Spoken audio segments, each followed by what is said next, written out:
Clerk? Government business, notice number 1, Fair Entitlements Guarantee Amendment Bill 2014. I call the Honourable Minister for Education. Thank you, Madam Speaker. I present the Fair Entitlements Guarantee Amendment Bill 2014 and the explanatory memorandum. Clerk? First reading a bill for an act to amend the Fair Entitlements Guarantee Act 2012 and for related purposes. Call the Minister. Thank you, Madam Speaker. I move that this bill be now read a second time. Today I rise to introduce the Fair Entitlements Guarantee Amendment Bill 2014. This bill will make some changes to the Fair Entitlements Guarantee scheme to not only ensure its smooth operation but importantly its future sustainability. The Fair Entitlements Guarantee is a basic payment scheme of last resort that covers certain unpaid employment entitlements when employees lose their job through the liquidation or bankruptcy of their employer. The scheme is the successor to the General Employee Entitlements and Redundancy Scheme, or GEERS, that was introduced in 2001 by the Howard government to protect employee entitlements.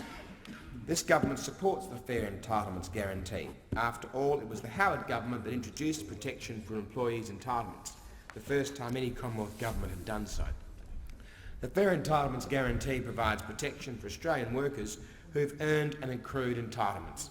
The Fair Entitlements Guarantee pays those entitlements where, through no fault of the employees, the employer enters bankruptcy or liquidation and cannot pay the entitlements themselves. Over time, the costs borne by the scheme have increased significantly. Demand has increased from 8,626 claimants, being paid $72.97 million in 2006-07, to 16,019 claimants, being paid $261.65 million in 2012-13.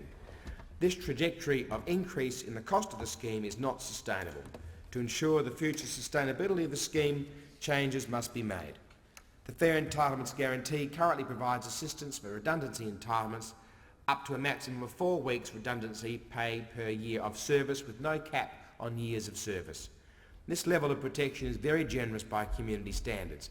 It creates a moral hazard.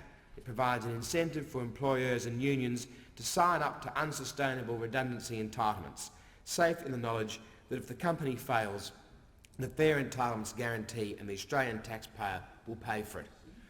To secure the financial sustainability of the scheme, the bill will reinstate the previous 16-week cap on redundancy payments made under the scheme, which will apply to employer liquidations or bankruptcies that occur on or after the 1st of January 2015.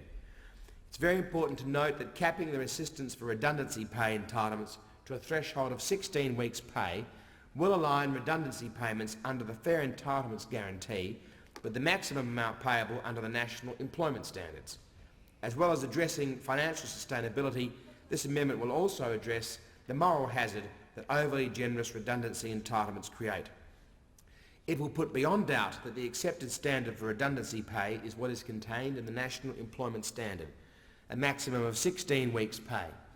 For the sake of consistency, it is important that the National Employment Standards and the Fair Entitlement Guarantee Standards are the same. This bill will only affect people who lose their job when their employer is liquidated or becomes bankrupt on or after 1 January 2015.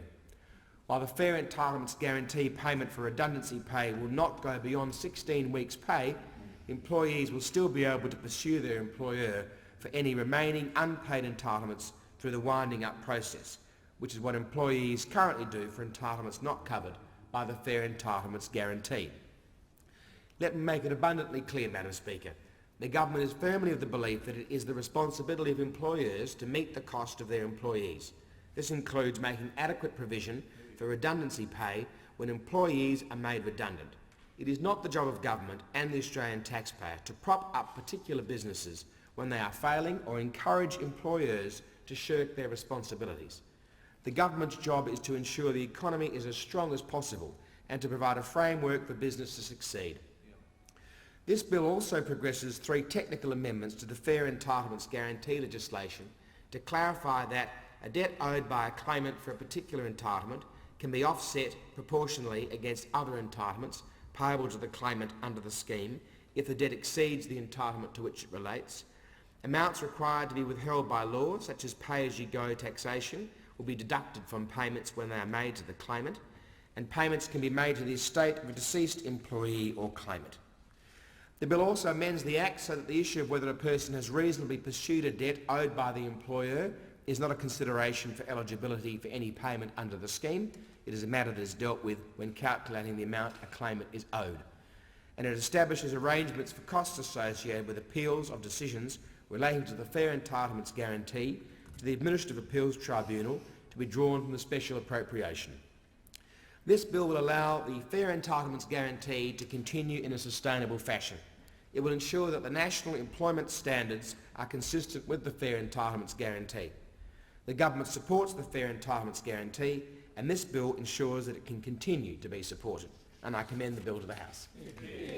The debate must now be adjourned. Call Member for. Madam Speaker, I move that this debate be now adjourned. The question is the debate be adjourned. All those in favour please say aye. The contrary no. Ayes have it. Clerk?